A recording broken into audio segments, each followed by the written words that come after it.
Hi, Pastor Jim here with today's little devotional as we continue on our whole journey of life here.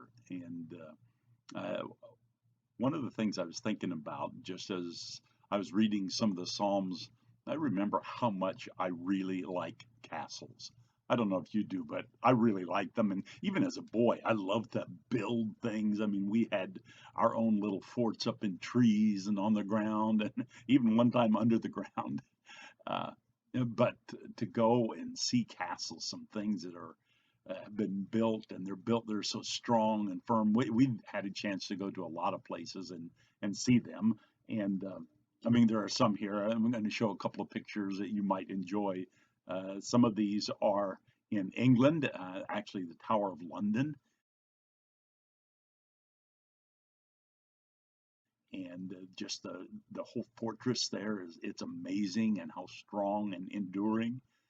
There are some up in Scotland, and there are some that are sort of in ruins, but they're just magnificent.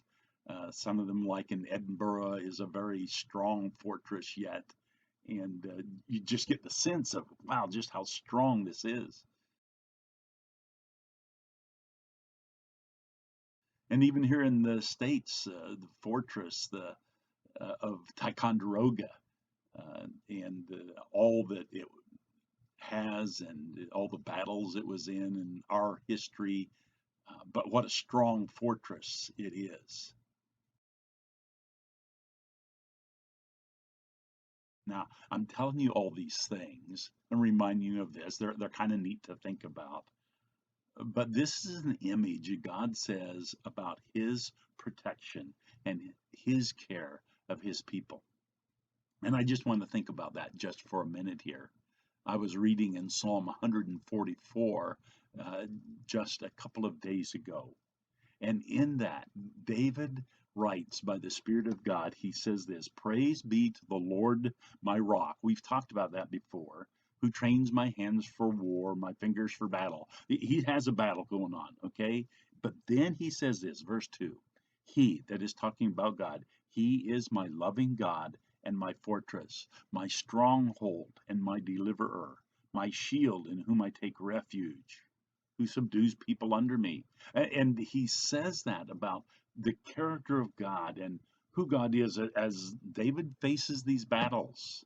And I would suggest to you, and I want to remember myself, yeah, we're in battles. We're not always facing battles like David did, but we are facing battles. And one of the things that helps me and encourages me is to remember who God is. So let's look at this just for a minute. He says here, first of all, that God is my fortress. There's a word that he uses here. The NIV translates it, he is my loving God. The translation literally is, he is my unfailing love. He is my loving kindness, is another way that it's translated. That's who God is. He is absolute love to us. Um, and so he says, because of that, because he is my unfailing love, he is my fortress.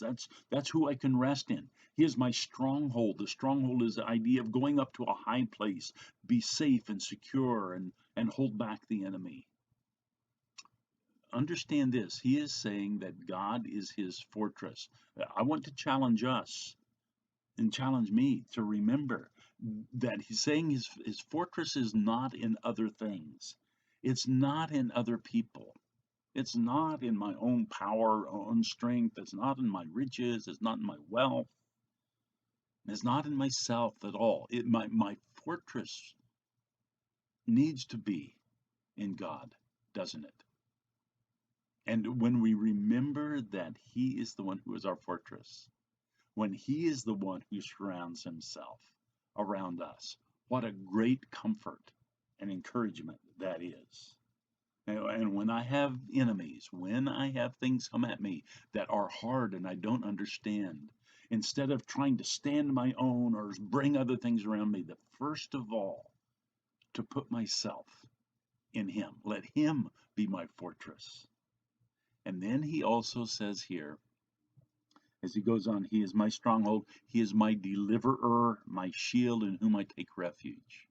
The word deliverer there can be translated rescuer. It talks about certainly being Savior, being salvation, because that's who God is, isn't He? He is our salvation. He is our rescuer of our very, very life. And here David uses that picture to remind us, to remind all of us who love God that that He is our salvation. Our salvation is not found in anyone else, is it?